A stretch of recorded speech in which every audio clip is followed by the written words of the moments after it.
Hello, everybody. I sometimes forget to turn on my microphone. How are you? And it is so great to see you tonight.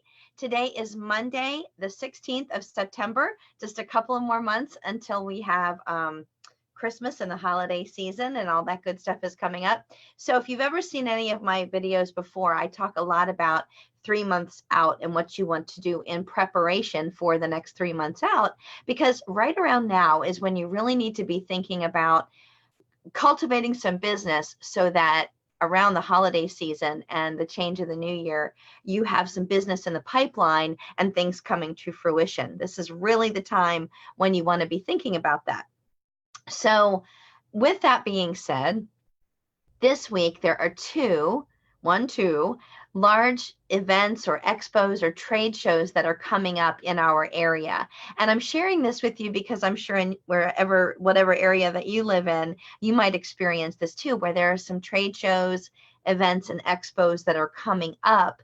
And in order to be prepared for those and ready to take part in them, a lot of times it's like you overthink it and you get nervous and you're worried about it. In fact, that was one of the conversations I had earlier today. The person that I was speaking to said that their business had always wanted to do an expo or an event, but they'd see it out there in the horizon and they'd get really nervous about it and worried about it, so they wouldn't take part. They wouldn't even sign up.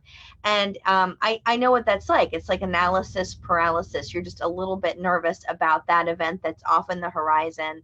What do I need to do? How do I do this correctly? And at some point, I'm really hoping to do a live with everybody where I walk you through a full preparation and how I do full thought process about preparing for a trade show, maybe even doing an expo class, something like that. But since we have two events this week, one tomorrow night and one Thursday night, I thought I would give you the little tiny condensed version of preparation for a trade show and what you can do in a really abbreviated amount of time.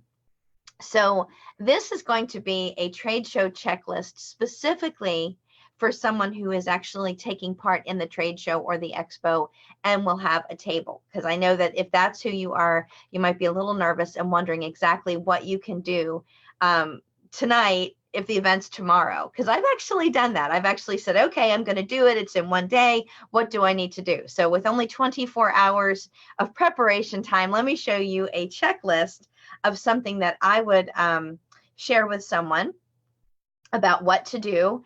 This is going to be really short. So let me see here. Let me share my screen. Okay, this is my trade show checklist. And I always create something that's called the box, the trade show box, the actual box where you go to it, it's already pre-packed, and every single time you're ready for a trade show, you know it's already ready for you. So first and foremost in the box, I have it. It's actually called tablecloth, but it would be called the box. Let's see, there we go, right there, this section here. Ooh.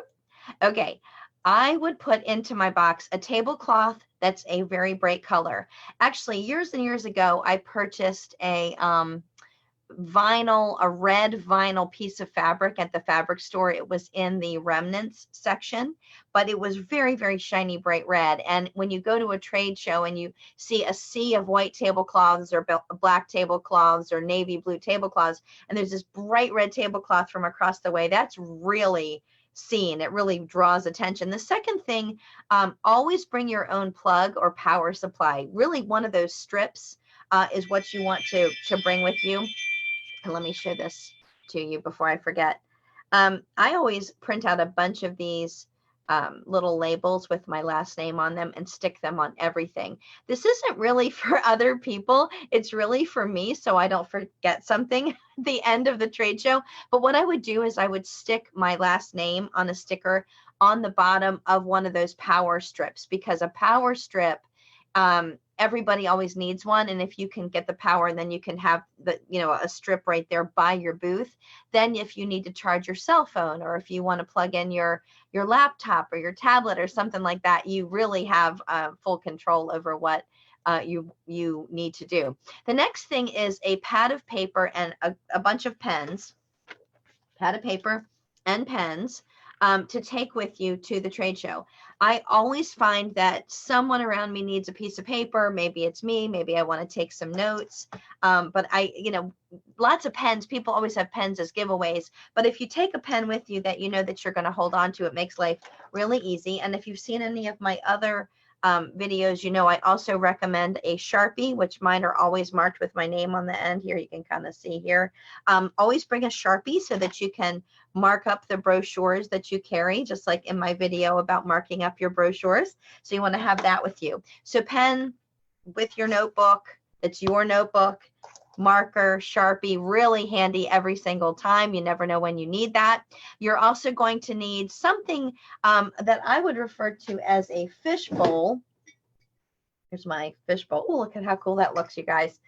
That looks really amazing. It's catching the light from my light ring. Isn't that cool? So this is the fish bowl where you would toss in business cards for people who stop by your booth and who are going to win a prize, maybe something like that. You also want to have at your trade show table tape and scissors as well, because you never know when you're going to need tape and scissors. Now, a lot of people will ask me what kind of tape. I do always have a couple different kinds of tape with me in my box, everything from plain old masking tape, Scotch tape, packing tape. If you have duct tape, that can be really handy if you need to tape down the corner of something like a cord or a area where you're going to stand or something like that, like a rug or something. One thing that's not on this list and that I really highly recommend, and I always carry this in my car, I highly recommend that you have some sort of a mat. So at Costco, they sell these kitchen mats, they're called, and at some hardware stores, you might find a mat that you would use like in your garage or in front of your sink when you're washing dishes, something that's spongy that you can stand on. That goes wherever you're going to be standing so that your feet don't get too hurt or tired after you're standing for a long period of time.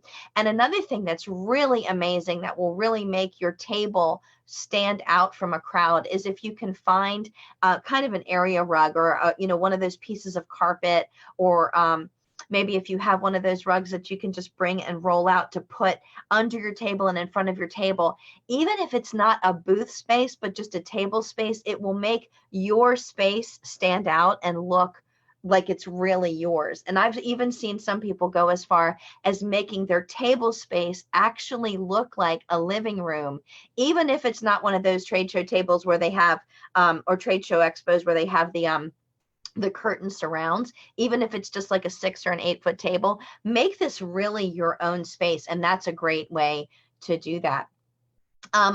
I like to always wear a name tag. So you guys know that because here's my name tag. I'm wearing it right now. It really, really goes a long way to have a professionally printed name tag because it really shows how you've gone the extra mile to look more professional. See, here's my other one with my full name on it. So there's one that I would wear like to networking where people know me. And then I have another one that has my complete name on it for people who don't know me. I have this in black and white. I always want to have a name tag that really shows off who I am. Especially at a trade show, because I know that they're going to give you like a lanyard or something like that to wear around your neck that has your name on it. But something like this just looks like you really have it all together. Not only that, I know a lot of people like to get like embroidered shirts and things that are logo gear for their company, but with a name tag that has the logo on it and your name, that means that almost everything you wear looks like it's professionally created for you. So I really love that idea as well. Okay, what else do you need to bring? One more thing as far as attire goes. If you are going to be you and a couple of other people at the trade show table or at the booth, I highly recommend that you wear something identical. Really, it should look like a uniform. So if everybody's going to wear jeans and a white collared shirt, or everybody's going to wear black pants, black shoes, and a red shirt or something like that, just so that everyone really looks uniform and well put together, it goes a really long way for professionalism and impression. You want to bring this is off the subject of clothes and attire, but you really want to always have breath mints and gum, some bottles of water, some hand sanitizer, maybe even some wipes and things like that. You are going to be shaking a ton of people's hands. you are going to be saying hello to people you haven't seen in a while. There's going to be a lot of new people all in one small space. So I highly recommend that you do your very best to stay healthy during trade show season and the holiday season, which means stuff like hand sanitizer spray. The people that come to your booth will so appreciate that if you have one of those pump bottles right there at the table. But breath mints and a bottle of water or several bottles of water will go a long way to saving your voice. In fact, I think it's my husband who usually carries either like cough drops or lifesavers or something like that in his pocket so that his throat doesn't get too scratchy when he's talking for a long evening. So that's something that'll really come in handy for you. Now, as far as packing for what you need for presentation pieces for the event itself, I mentioned a tablecloth. If you have a table runner, that's really cool. So if you don't know what that is, I can kind of show you what that is in another video. I can show you how I've had those made, but a table runner, so if the tablecloth covers the entire table, a table runner just goes across the center portion, and usually it's a contrasting color so that it stands out. And in my case, I've done them with a logo on the front, sometimes the phone number. If you really need something done quickly, like if the event is tomorrow, you can check with your local, I think it's FedEx, Kinko's, and places like that. Some of those places will actually print paper or vinyl on the same day and can even get you a table runner, which if you don't have a banner or you don't have a large sign, can go a long way to increasing the professional look of your table. Now that brings me to the next thing, which is going to be brochures. So there's a couple things I want to share with you about brochures and how you can look professional in your trade show table on your booth. So first and foremost, if you're like, this is a 2-color, 3-color logo kind of idea. This is black, white, and gold. So in our case, we would have a black tablecloth, a bright yellow table runner, and then the brochures themselves will really stand out and jump off of the table runner when they're laid out. So I like to display brochures 2 ways, and I really like to do both ways at the table. The first way is to put my brochures in a stand-up brochure rack, which fell over, so I can't show you that right now, but a stand-up brochure rack, let me double check. Yep, no, it's not right there. A stand-up brochure rack, and in the case of the one that I use for most events, they are actually a brochure stand and they have a business card holder in the front. So when I am displaying those, I've got the brochure in black and I display the gold side of my business card in front in the stand-up brochure stand. But I also have learned a really good trick, goes back to my days in retail, that I will take the brochures and I will lay them scattered on the table, not neat and tidy, not stacked up, but scattered. What I learned when I was working retail years and years ago is that people are more likely to take a brochure or an item or purchase something from a messy rack than from a neat and tidy rack. When they see that it's neat and tidy, they're afraid of messing up your orderliness and your organization, and they'll leave the materials there. So if you want them to take stuff, make it look a little messy. Leave candy out, leave the pens out. You know, if you want them to sign up for a prize, you want to scatter out the sign-up sheets and things like that. A little bit messy really goes a long way. The next thing that you want to know is that a pop-up stand or a big banner is a great thing to have. But if you're in a small space, what I've done in the past, which has worked amazingly well, has been to put my pop-up banner on my tabletop.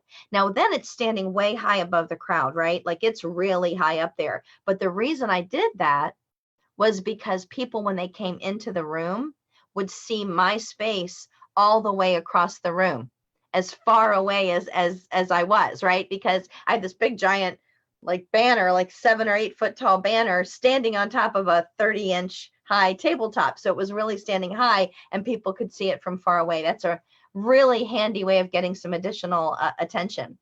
Okay, some things about while you're there. So as far as the trade show goes, number 1, before you get there, write down or type out exactly what your objective is for the trade show. What are your goals? What do you want to leave with? And I'll give you some good examples of ones that I've done in the past. Number 1 would be to meet one new person from every one of my target audiences. So for instance, if my target audience is dentists, doctors, home improvement companies, realtors, whatever it is, I want to make one good warm connection from each one of those categories. That's a good one. Another thing that I would do is I would try to have 50 people sign up to win our door prize. Another thing I would want to do is make sure that I've locked in on at least 3 to 10 people that are really interested in winning the prize so that they can spread the word about the prize throughout the entire area. Hey, they have a really great prize over at that booth. I also want to make sure that I get in touch with 10 really warm contacts that are also vendors like me. So not just the people that are attending, but I want to make sure I meet at least 10 other vendors that are at the event, warm up with them. Now, remember, they're probably near you anyway, so you're going to kind of get warm with them and kind of get to know them a little bit better, but so that you have in your mind exactly who they're looking for, so you can be scouting for them. Remember, scouting is probably one of the most powerful parts of networking. That's when you find someone to introduce someone else to when you're scouting. I love doing that. That's really a great thing to do. Oh, little trick of the trade. I told you about having a mat to stand on. I forgot to mention at the same time, bring a change of shoes. So if you're wearing a higher heel, bring a lower heel. If you're going to wear tennis shoes, bring a dress shoe as well. Or if you're going to wear flip-flops, also bring a pair of tennis shoes so that you have a change of height of the shoe and also the way that it feels when you're standing for a long period of time. Just the change can really help. In some cases, we've even gone to the extent of bringing a little stool, like a pop-up stool to sit on. It doesn't look like a chair and you can't sit all the way down, but you can kind of prop up on the stool when you're sitting and when you're standing so that you still look attentive, and maybe you can even still see people eye to eye, but so that you're getting a little bit of relaxation in. You also want to make sure that there's someone at your booth at all times. If there's 2 of you, that's perfect, because one person can stay behind while the other person runs around and meets other people and things like that, and then you can trade off, because you really don't want to have an empty trade show booth, especially if you've paid for it, because you don't want to leave that alone and people don't know what's going on. Now, one of the big things that I really urge you to give a shout out and a try for is the tool Mind Me, which is a text messaging tool. That's the short code tool. So you can text the word begin to 26786. That way, that's how you can have people enter to win your drawing prize. So instead of just getting the fishbowl with the business cards, you can also have them opt in. And remember, that's a great lead capture tool with built-in autoresponders. If you're not familiar with that tool, I can share with you how that exactly works, but that makes your follow-up all the easier. And then it also makes your follow-up for the next event that you're having even easier too, because you can send out a reminder, hey, we're going to be at another show. Come and see us at the next place that we're going to be. So that makes your life a lot easier. I want to thank you guys so much for watching tonight. These are some tips that have made my life easier over the past, 17 and a half years of doing trade shows. I love doing them. If you guys have any questions or want to brainstorm any ideas, take a deeper dive. I will happily talk with you about it. This is my favorite topic, is trade shows. I absolutely love working at trade shows and expos and fairs and things like that, and getting to know people there. So feel free to reach out to me. My name is Julia Flynn Worry. I'm a Euphoria nutritionist. I'm also a big fan of marketing and sales and all of that good stuff. So I love talking about it. But if you have any questions about exactly what I do for my trade shows and how we come together to look so professional, reach out to me. I would love to talk about this with you. And you guys have an awesome evening. Thank you so much for tuning in.